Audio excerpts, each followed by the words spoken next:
Hey guys, Ryan said, Lake St. Clair Fishing Guide. I'm doing a series of videos to help people who are new to fishing the Great Lakes. Maybe you're coming up to fish with us at Marcel's Guide Service and you're kind of curious about what techniques we use up here. Maybe you're from the area but haven't fished out here too much and you're kind of curious how we go about catching these smallmouth, or maybe you're bringing your own boat up from out of state.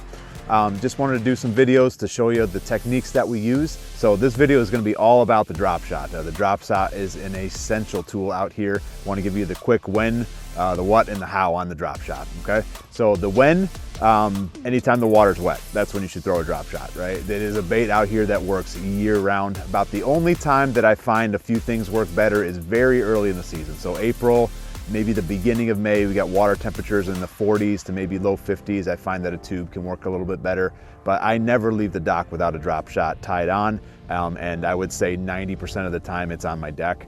My clients probably catch throughout the year 70, 75, 80% of their fish on a drop shot. It's an essential tool out here. It's something that you should always have on out here. So as far as the what are we gonna drop shot with? Ideal setup, one that my clients use a lot, that I use a lot, helps us land a lot of fish, is a 7-foot medium light rod. So I like Dobbin series rods, but anything in that 7-foot medium light range. You could go a little bit shorter or a little bit longer. I wouldn't go super long on the rods because you want to be nimble with your drop shot, be able to shake it, be able to make quick casts with it if you need to. I like a Dobbin 702, the Sierra series, the Champion series, all really good rods. As far as reels, 2500 or 3000 size reel. You need a really good drag on your drop shot. We're fishing light line, so got to have a good drag on those. So make sure you get a nice loose reel that has a good drag on it.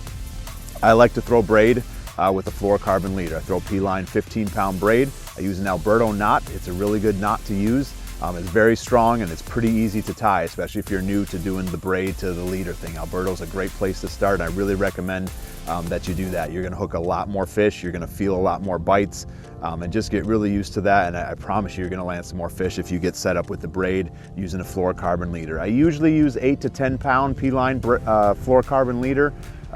Usually 10 pound if I can get away with it. If it's super clear, super calm, I'll go down to 8, but most of the time we're using 10. Smallmouth really don't care, especially when you get around the schools of fish, they're ready to eat. So that's my rod, reel, and line setup. As far as baits, people get all crazy about what you're gonna throw. I promise you it doesn't matter. If it's greenish brown and about 4 inches long, they will eat it if you get around them.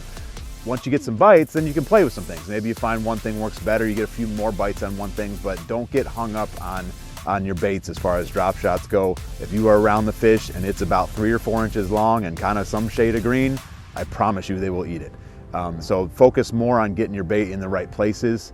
I usually use about number 1 hook is my favorite size. It might sound a little bit small, but it seems to have the good wire diameter to really hook those fish real well. And then usually a 1/4 to 3/8 ounce weights. And again, I don't really go for the expensive tungsten weights. I do use them from time to time, especially in new areas.